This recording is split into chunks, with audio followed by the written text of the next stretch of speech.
welcome back to the online video lecture.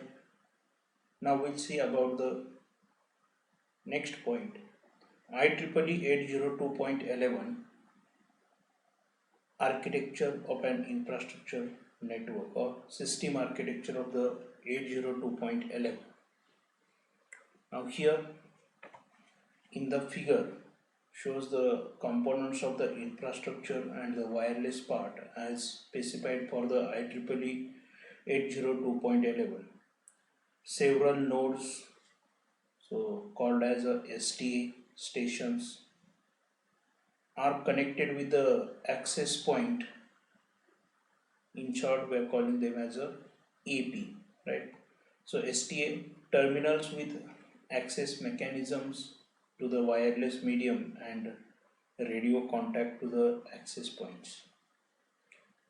And access point is the station integrated into the wireless LAN and the distribution systems. So stations are the terminals with access mechanism to the wireless medium and radio contact to the access points. The stations and the access point which are within the same radio coverage forms a basic service set. So these access points and STA, so which are in the same coverage or in the same form, so this is formed by the basic service set. So we are calling them as a, in short, so BSS. So group of stations using the same radio frequency. The example shows two BSS 1 and BSS 2, so which are connected via a distribution system. So here the distribution system is represented by using the yellow color. A distribution system connects several BSS via the access points to form a single network and thereby extend the wireless coverage area. This network is now called an extended service set, ESS, extended service set, and has its own identifier, the ESSID. Now here this extended service set is represented by using the sky colors, right? ESS. And the ESS ID is the name of the network and is used to separate the different network, right? So this ESS ID is generated to identify them, right? And the name is given, and this name represent or separate the different networks. So without knowing the ESS ID and assuming no hacking, so it should not be possible to participate in the WLAN. The distribution system connects the wireless network via the access point with a portal, which forms the interworking unit to the other LANs. So here the 802.x LAN is given. The architecture of the distribution system is not specified further in the IEEE 802.11, but it could consist of bridged IEEE LANs, wireless links, or any other networks. Distribution system services are defined in the standard. That is, the stations can select and access point and associate with it. So likewise, right? And the access points supports for the roaming, that is changing the access point, and the distribution system handles the data transfer between the different access points, right? Or handover of the any of the node will be handed by the distribution, so monitored or handled by the distribution system.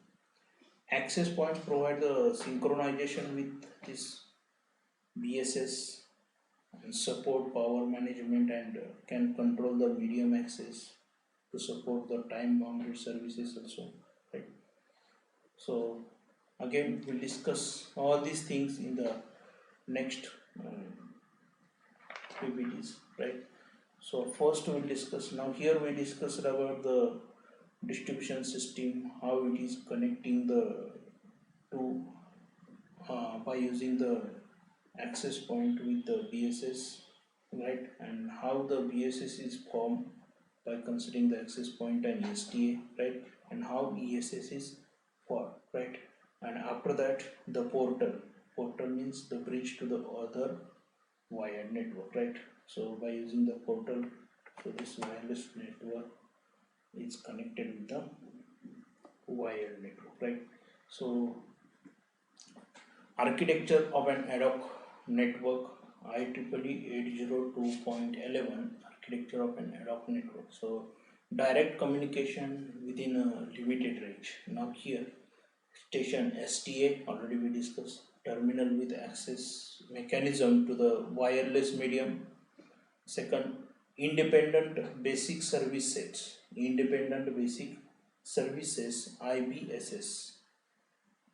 So independent basic services, this is one, right? Here is the IBSS. Now it is not displayed here, but this is the IBSS 1 and this is the IBSS 2, right? Now here the ad hoc network between the stations. Now here the station STA 1, right? By forming one or more independent BSS as shown in the figure, right? So in this case, the independent BSS, or you can call them as a IBS, independent basic service sets. So this is the independent basic service set is the combination of STA 1, STA 2, right, or STA 3. So this is the STA 3 and this one is the STA 4, STA 5. Now here we have created the groups of station using the same radio frequency. Station STA 1, 2, 3 are in the IBSS 1. So this is the IBSS 1 group, right? And after that STA 4 and STA 5 are in the IBSS 2 groups, right? So this means, for example, the STA 3 can communicate directly with this STA 3 can communicate directly with the STA 2 but not with the STA 5, right? So several IBSS can either be formed via distance between the IBSS or by using different carrier frequencies, right? So the IBSS could overlap physically, right? But here the IEEE 802.11 does not specify any special nodes that support routing, so forwarding of data or exchange of the topology information as, so for example hyperland 1 or Bluetooth, right? So here, so this is the architecture of the ad hoc network. Now we'll discuss the next very interesting point, that is the protocol architecture or IEEE standard 802.11. Now as indicated by the standard number IEEE 802.11, so fits into the other 802.x standard for wired LAN, right? So which was defined by the Hansel 1996, right, or IEEE 1990, right? So here figure shows the most common scenario at IEEE 802.11. So wireless LAN connected to the switched IEEE 802.3 Ethernet. So via bridge, right? So via bridge, so it is connected with the IEEE 802.3 Ethernet. Application should not notice so any difference apart from the lower bandwidth and the higher access time from the wireless LAN. The WLAN behaves like a slow wired LAN, right? So consequently, the higher layer, that is the application TCP, IP, so looks the same for wireless node as for the wired node. The upper part of the data link layer, the logical link layer, covers the differences of the medium access control layers needed for the different medium, right? So in many of the today's network, no explicit LLC layer is visible. No explicit LLC layer is visible. Now, further the details like sub-network access protocol. In short, we are calling them as SNAP, sub-network access protocol, and bridging technologies are so, which is explained in Perlman, right? So here, the IEEE 802.11 standard only covers the physical layer PHY and the medium access layer, that is the MAC. So like the other 802.x LAN, the physical layer, again the physical layer is divided into the physical layer convergence protocol.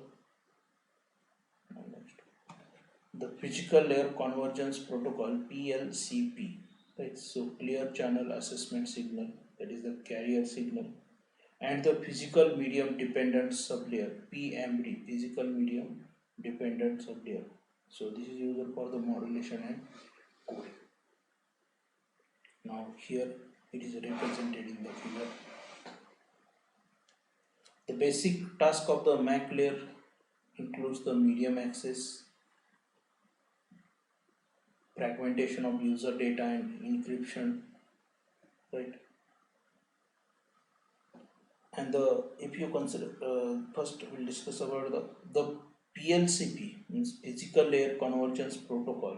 So this sublayer provides a carrier sense signal called as a clear channel assessment and provides the common physical or PHY service access point SAP, so which is independent of the transmission technology.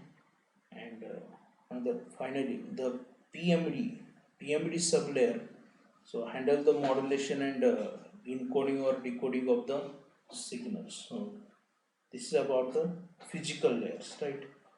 So apart from the protocol sublayer, the standard specifies the management layers and the station management, right? So here the station management and this go as a management layer. The MAC management supports the association and reassociation of the stations to an access point and roaming between the different access points.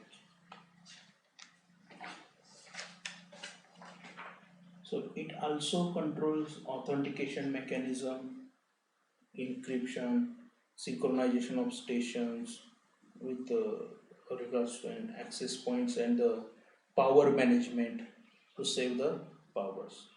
So here the MAC management also maintain the MAC management information base, right? So MAC management information base, in short we are calling them as a MRB, right? The main task of the PHY management or physical management includes the channel twinning and PHI management information base maintenance, right? So finally the station management, this station management interact with both management layer and is responsible for additional higher layer functions, for example control of bridging and interaction with the distribution system in the case of access point. This is about the IEEE standard 802.11 system architecture, sorry, protocol architecture. Hopefully you might have enjoyed the lecture. Then please do like the video and know your thoughts in comments. Please do share this video among your friends and don't forget to subscribe to our channel. After subscription, you can press the bell icon to never miss the notification regarding our new videos. Thank you so much.